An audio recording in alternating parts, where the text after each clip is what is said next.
Hey guys, what's up? It's Savannah. Welcome back to another episode of My Thoughts Exactly. Thank you so much for joining me today. I am so happy that you are here. Happy Thursday, whether you're listening to me on the podcast or watching the video version. I hope you're having a great week. I know for me, you guys, I am so ready for fall. I feel like we've done summer, like June and July were cute. Now I'm just overheating. I'm hot, especially being in the South. If you live in the South, you understand how brutal Southern summers can be. It is humid. It is hot. I made the deplorable mistake of wearing leather pants and a black long sleeve bodysuit on a night out last week. And let me tell you, that was one of the worst decisions I have made in a very, very long time. So I am so ready for fall, for winter, for all of it. I'm like officially on Christmas TikTok. I'm on fall TikTok. I actually just booked today a little weekend camping, not camping. I wouldn't go camping. It's not camping. It's like they're called these like tiny houses. And I booked one for November for Hayden and I's 2-year anniversary. So we're going to go do that in November. And I looked up the weather, or what the weather's supposed to be. Obviously it's like a little bit out, but it's going to be very much fall vibes. And I am so here for it. So I don't know about you guys. I was talking to my girl who does laser hair removal today, because that's where I went today. And she like couldn't believe that I was saying that. It actually, like, she looked at me like I had 3 heads when I told her that I was ready for fall. But I don't know, I'm just really excited for it. It was really weird. Sorry, I know I'm going on a tangent, but I just feel like we have a lot to catch up on. It was really weird. I had some friends over the weekend. It was one of my friends and one of Hayden's friends, and we all woke up the next morning and we literally felt like we were in, this is gonna sound so weird, we felt like we were in a time machine and like woke up and it was December, because it felt like it should have been, or it looked like it should have been a like warm, or sorry, no, not warm, a sunny, but like cold day. You know, those days in like November when it's sunny outside, but it's still like 50 degrees. Those were the vibes that it was giving. And I have no idea why. I think it's because we went to 2 bars the night prior. We went to this place called Santa's Pub. If you've ever been in Nashville, then you know. It's basically like a double wide trailer with Santa, like Christmas decorations everywhere, Christmas lights, it's a karaoke bar. So we went there, and then we went to this other place called Embers, which is like a replica of a ski lodge, and it's a bar. And so the night was very much giving Christmas. And I think that that's why we woke up the next day just like wanting below freezing temperature. So I know that I'm probably going to like regret saying this in a couple months, like mark my words, I'm going to be like, I miss the warm weather. But for right now, I don't. And I miss Christmas. But as you can tell by the title of today's episode, we are talking about something that is much, much more important than my desire and yearning for Christmas, and that is self-love. I was going through old episodes that we've done on this podcast, and I was actually very surprised, unless I missed one going through them, that we have not dedicated a full podcast to self-love in its entirety. We've done romanticizing your life, we've done setting boundaries, saying no, things like that, but we haven't done one that's fully dedicated to self-love. And that was very, very surprising for me. So that is why I wanted to talk about it today, because we talk so much in What Would Sav Do's and, you know, in different little snippets of topics about how important and crucial self-love is, but we've never talked about how to get there. And the first thing that I want to say about self-love is that it is very subjective. Like what I consider self-love and the steps that I take to love myself, it's going to be different for everyone. So what I really want to focus on today is more so the perspective aspect of it and how to change your perspective into understanding what your journey of self-love is going to look like. And so that's where I want to start. And so I will start by saying that loving yourself and self-love is an active an evolving process. It's an ever-changing process. I'm sure on the internet you have heard a million times over, because everyone throws this word around so many times. I'm guilty of it too. Just telling people, oh, just love yourself more. You need to love yourself, love yourself, love yourself. And it can be very confusing at times, because you can hear the constant love yourself and you sit there and you're like, okay, but how? How do I love myself? What can I do to love myself? How does that process start? And again, I think that self-love and loving yourself is an active choice.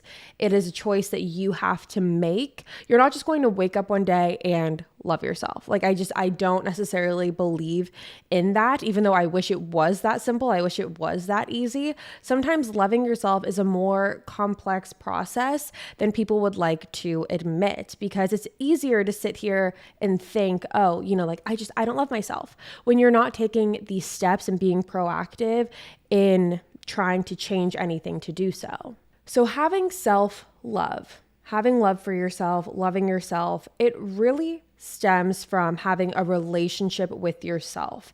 And that includes all of the facets that any other relationship would have. So whether that is a relationship with a family member or a relationship with a friend or a romantic partner even, what are the things that you value in an everyday relationship, right? Is it loyalty?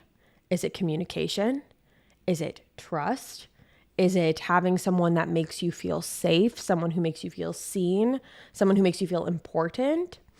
Do you see where I'm going here? Because all of those are the same qualities that you should be having in your relationship with yourself. You should be striving to have healthy communication with yourself. You should be striving to trust your instincts, to believe in yourself, to be loyal to yourself, to put yourself first, to not allow negative energy, and to be your own safe space, to be gentle and understanding with yourself. Are you able to count on yourself? So when you really start looking at what you strive for and what you want in a relationship with anyone else, those are also the same things that you need to start applying to the relationship that you have with yourself. And when thinking about your self-love journey, it is important to ask yourself if you are actively making choices and decisions that are going to progress your self-love journey and not set you back. If you're not checking off any of those words on the list that I just gave you, then why not? Why are we not choosing actively to love ourselves? Because again, if it was that easy to snap our fingers and just love ourselves, everyone would.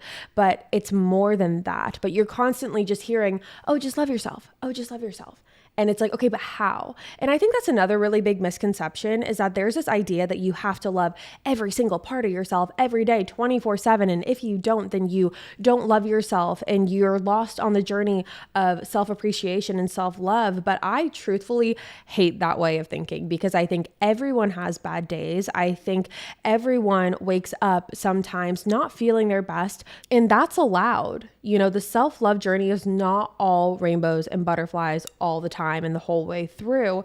And it doesn't mean that you don't love yourself. If you wake up and you have a bad day, it doesn't mean that you don't love yourself. And I feel like oftentimes we're just supposed to push through it. And I feel like oftentimes one of two things happens when you have that bad day, or when you don't have, the most positive thought process in your self-love journey. And it's either, you push through it and you just, you forget about it. You don't even acknowledge the bad feeling that you're having, or you take it on the other end of the scale to the complete opposite end. And you think that it's this major setback. And because you had a bad day, that you must not love yourself and blah, blah, blah. And you're really hard on yourself.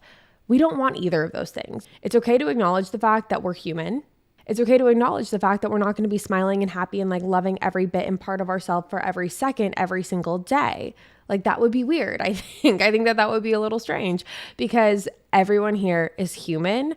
And so I think it's really important to remember that you're just not having a great self-love day, and that's okay. Tomorrow will be better, or the next day will be better. It doesn't mean that you don't love yourself. It just means that you're having a bad day, and that's all it is. And it doesn't have to be more than that. I want to go back to, asking yourself if you're actively making choices to progress your self-love journey. And again, that is going to be subjective to everyone. That's why I really can't give examples, because I know for me what that looks like. And in the end, I do have it on my list to tell you, some of my, favorite things to do to practice self-love.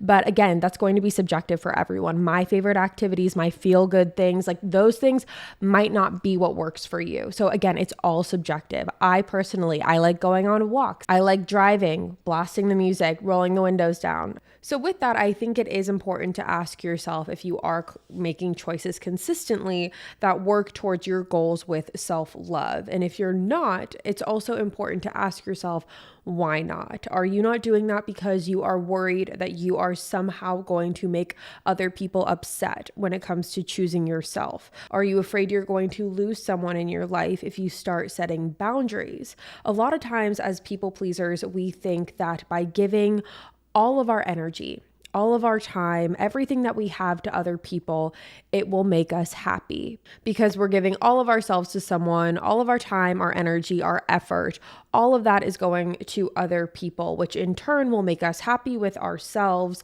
But in fact, a lot of times that just comes from wanting validation from other people. You want validation in regards to your reassurance, hearing that you're doing a good job from other people. You want validation in regards to reassurance or friendships or romantic partners. But I think it's really crucial to remember that the only validation that you truly need, the only one that really ever matters, is the one that comes from yourself. And that's when you have to ask yourself, are you doing things that make you happy? Are you actively choosing to do things that bring happiness and joy into your life? I bring this back to like that childhood exercise that we've talked a lot about. This is that one that Kendall Jenner was talking about on a podcast. It was like a couple months ago. She was talking about it, how she puts that baby picture of herself up on her mirror in her bathroom, and how when she goes into her bathroom, she looks at the baby picture, and it's an exercise to not be so self-critical, because oftentimes we are our own worst critics. I would say more often than not. I would say almost in all circumstances, we are our own worst critics. And when we look in the mirror, we pick ourselves apart. We criticize. We rarely look in the mirror and say the things that we like about ourselves. We rarely talk positively to ourselves. And so the whole point of this exercise was, by putting the baby picture on the mirror, you're intuitively going to be nicer. You're going to be nicer because when you look at the baby picture, it's a lot harder to be mean to a baby, to an innocent child, an innocent kid that you once were. It's a lot harder to pick that person apart. Would you want to be saying the mean things to that person? Because the whole general blanket idea of this exercise is that when you're saying the mean things to yourself now, you're actually also saying them to the little kid that you once were in that picture. And in turn, that's not going to make you feel good. When you look at the picture, you're supposed to want to protect that person. And that was something that I tried that for a while, and then I had to take it down because I was redecorating my bathroom. But when I put the picture up, it really, really worked, surprisingly. At first I was kind of like, no, like that's not. And then I started to do it and I was like, oh shit, like this actually works. Like this is something that, me being so hypercritical and over analytical of myself in every facet, and mostly all negative, it was almost impossible for me to do that with that picture right there, because it made me sad. It made me sad feeling like, why would I be mean to that person, to the baby in the picture? So I really do recommend that exercise. Or even if you don't want to put it on your bathroom, have it as your phone wallpaper, have it as your home screen. If you don't want it to be front and center where people will see, have it in just a secret place that only you know about. Have it in your wallet, whatever it is that works for you. But again, it's just about asking yourself, are you actively choosing to make yourself happy? Are you actively choosing things that make you feel good about yourself? Actively, whether that's the clothes that you wear, whether that's the affirmations that you tell yourself in the morning, whatever it is that makes you a little bit less hard on yourself, do that. And the same goes for your circle, right? The people that surround you, your friends, your acquaintances. As you get older, and we've talked about this a million times, and I will say it again, you will start to realize the importance in quality over quantity of friends. I feel like as a teenager in high school, a lot of times you think that the more friends that you have, the more popular you are. And when you're a teenager and growing up, that's so easy to strive for, right? Because you see it all in the movies and the TV shows and TikTok and whatever. And everyone wants that, or a lot of people do. Or at least when I was in high school, that was something that a lot of people strived for.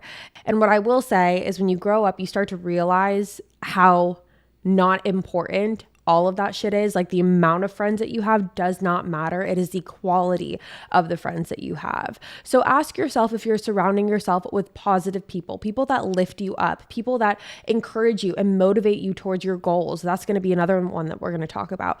Goals, motivation, self-discipline. That's all huge. And are you surrounding yourself with people that help you achieve those things, with people that hold you accountable, with people who love you? Or are you surrounding yourself with people who only bring you down, bring negative energy into it. You know, I will say I recently experienced this with a friend of mine. She was having a difficult time with this one friend of hers, and she gave this friend chance after chance after chance, and no matter what the circumstance was, she always left being with that friend feeling unfulfilled, feeling bad about herself, feeling insecure. It just was totally negative. And finally, she ended up making the decision to cut that friend off, because at the end of the day, that friend wasn't adding anything beneficial to her life. That friend wasn't helping her grow in any way. I don't know about you guys, but I want friends that we will all grow and evolve as humans together. I don't want friends that are just, stagnant and just okay with not having goals, okay with not wanting to be the best versions of themselves. And that's what my friend in this scenario really felt. And so ultimately, when she cut them off, and it wasn't some big blow up thing, it was just very, it was over time and it just faded out.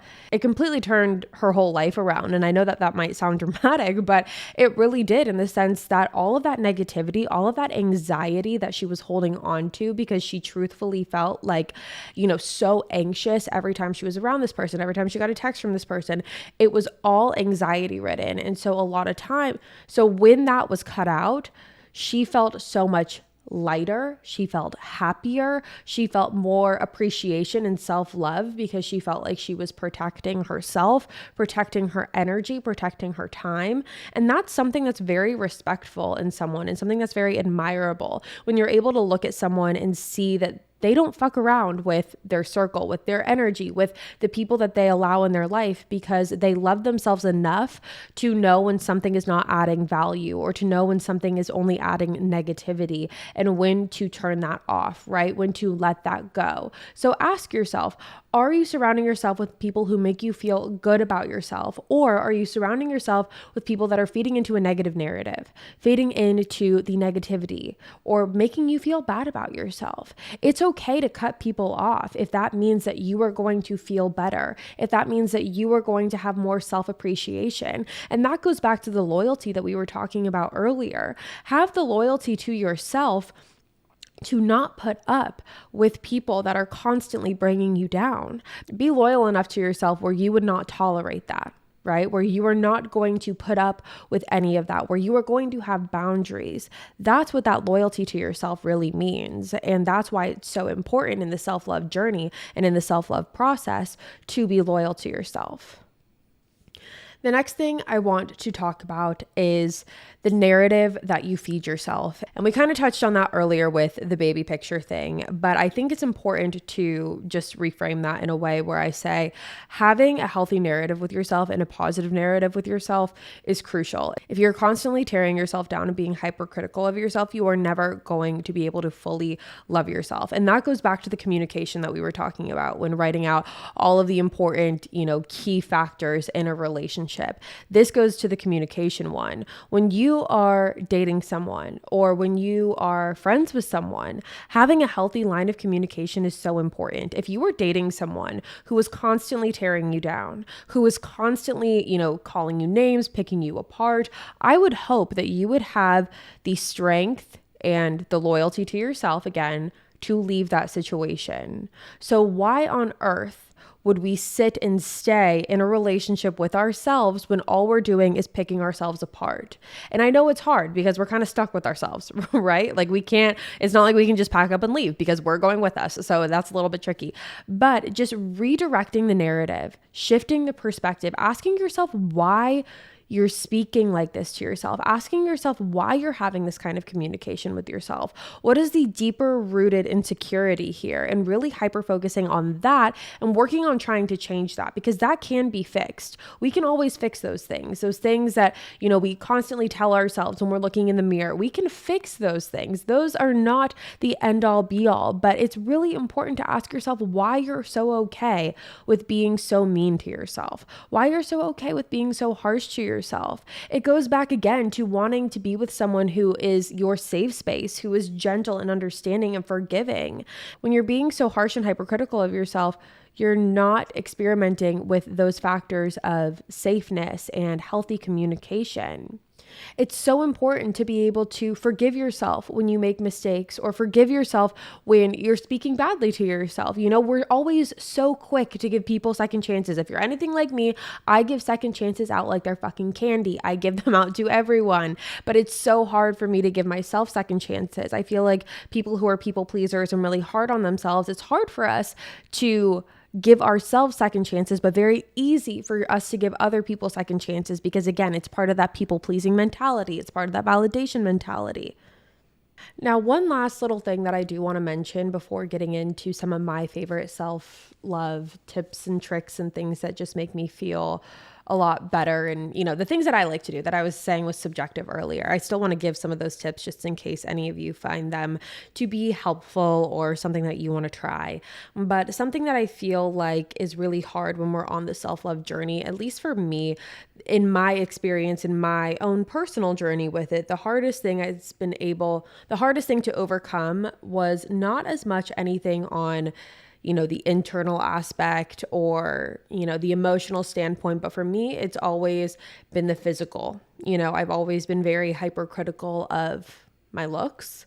I've been very superficial with myself, not with others, but just with me. I've been very, very critical in that way. And, I saw this quote a couple days ago on Instagram. It was floating around on a couple people's stories. And essentially the premise of it is, when you have a daughter, what was it? I need to look it up. But essentially it was like when you have a daughter or when you have a kid, but if you have a daughter, a lot of times they grow up being told that they look exactly like their mother. And if all of they see is their mother picking themselves apart and wanting to change every single part of themselves, what example are you setting for your daughter in terms of how to love themselves and what it means to love themselves? And that really struck me, because I feel like for me, I'm always so critical of myself in terms of my body and what I look like, because I never have fully felt like I fit in that way. And this can be a whole different episode in and of itself, just in terms of like body image. But, I've always felt like I'm not the size 0, but I'm not on the opposite end of the spectrum either. And I think that was something that was really hard to grasp, because there's like this weird middle ground, and it's been hard to wrap my head around it, because that growing up, that was never something that was really seen. And, even now I feel like it's one or the other kind of, and the middle of all of that, like the middle sizing and all of that, doesn't really get talked about as much. And I feel like for me, I've just been very hypercritical of myself on a physical standpoint. I always pick my body apart. I always like, it doesn't matter. Like I will find a new thing to pick apart constantly. And that's been my struggle when it comes to my self-love journey. But something that I've, really worked towards and overcoming that is just truly getting to a point where, I'm having that healthy communication with myself, giving myself those positive affirmations, and remembering that my worth and value comes from so much more than just my body and my physical appearance. Because a lot of the times, like I said, we are our own worst critics, and, we are so much more than what our physical appearance has to offer. And I was just having this conversation with my friend the other day, because again, like I think as you get older, you realize, when it comes to friendships and relationships and things like that, like when you're looking for compatibility in partners, the first thing that, or at least for me, obviously the attraction has to be there. And, that's what attracts at first. Like the first thing that brings you together typically is attraction. But when it comes to the longevity of a relationship, it's really the foundation revolving around personality, right? Like being funny or being compassionate or smart or understanding, like all of those characteristics that we look for. That's what really, creates a long lasting relationship. And that's what I really had to remind myself in learning to love myself, that yeah, I have this physical appearance, I have this body, whatever it may look like, whether I'm having a good day with it or a bad day with it, whatever my insecurities are, what really matters is the inside, how kind I am, how, meaning like the inside characteristics. So kindness, compassionate, forgiving, funny, sarcastic, like whatever it is. And just reminding myself that, that's really important too. And for me, that's more important than how I look. And to just remind myself that I am worth more than my physical appearance, than my body. And I think as a girl, especially, that's been something that's really been hard to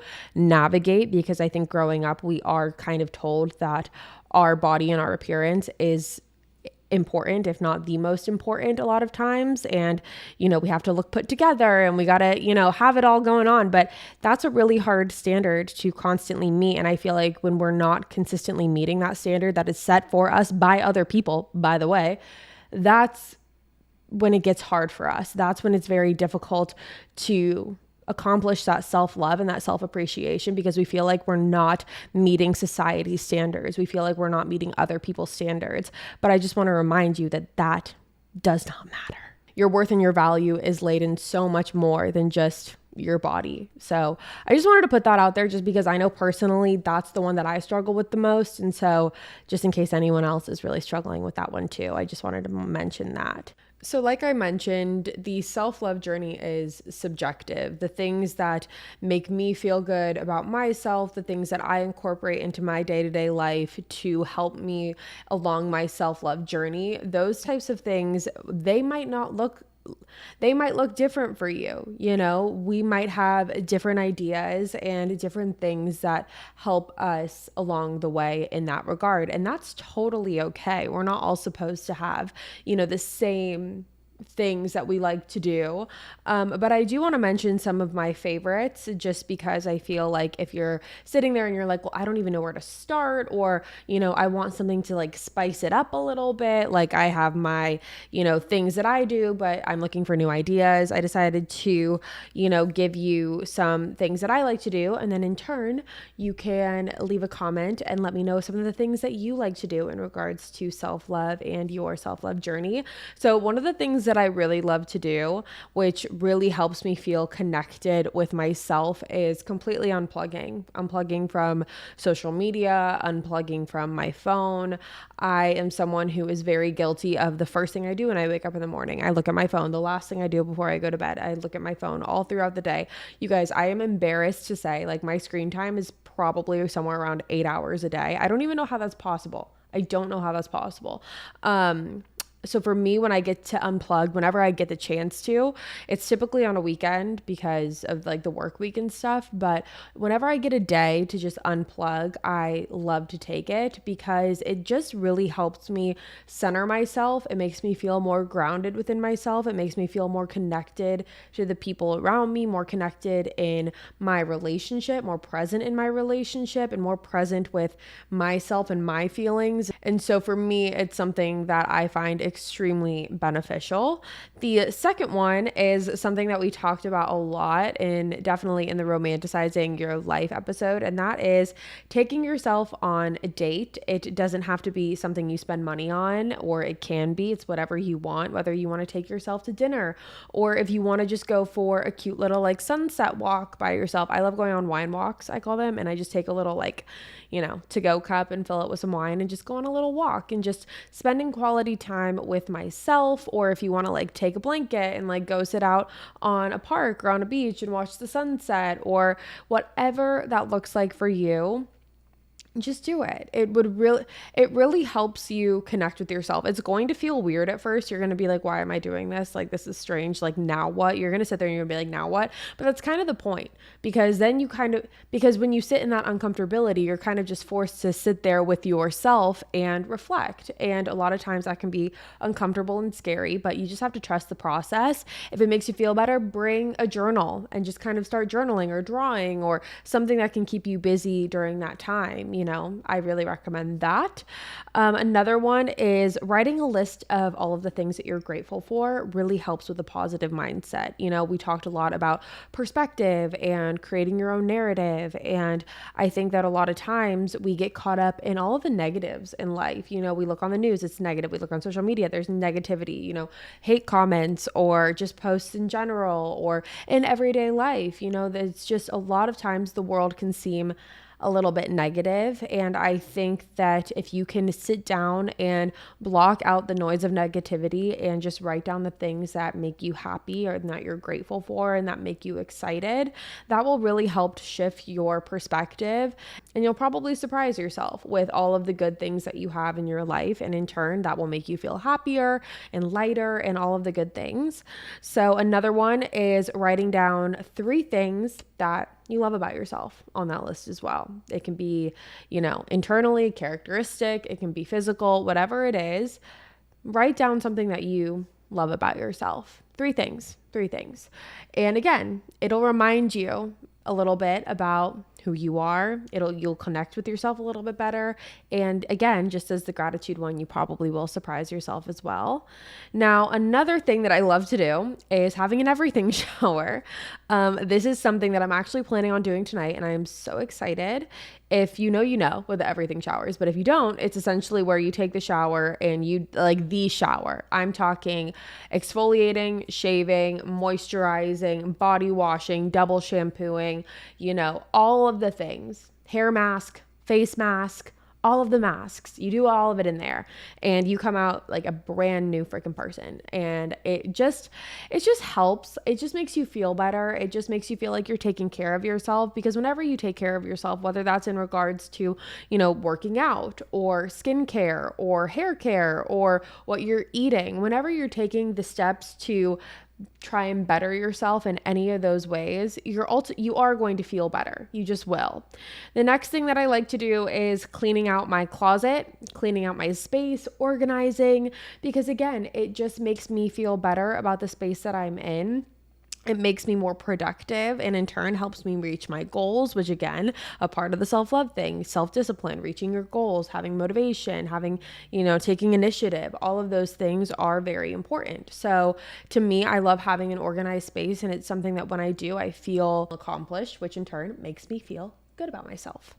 Another one, and the last one that I'm going to give you, is just allowing myself to have a TV marathon night. Like whenever I get to just have a night, whether it's usually when Hayden's out of town, sometimes it's when he's here too. I'll just, sit down and watch my comfort show and just let myself do that. And oftentimes I think that we get so caught up in the hustle and bustle of life, and everyone is so busy and we're moving at 1,000,000 miles a minute. And it's very rare that we get to just sit and chill.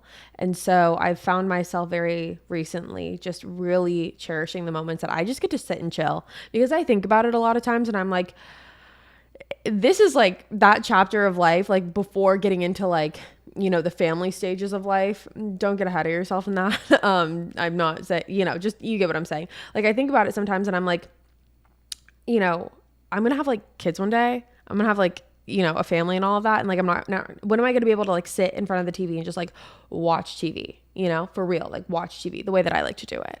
So I just allow myself sometimes to have a night where I get to just, watch my favorite show. Lately, it's been One Tree Hill. I don't see that changing anytime soon.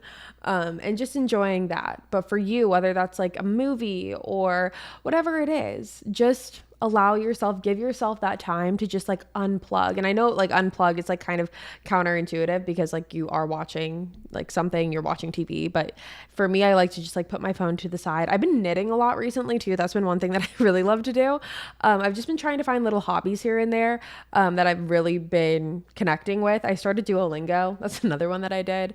I've been learning Spanish. I'm on my 6-day streak, so we're not too far into it, but we're getting there.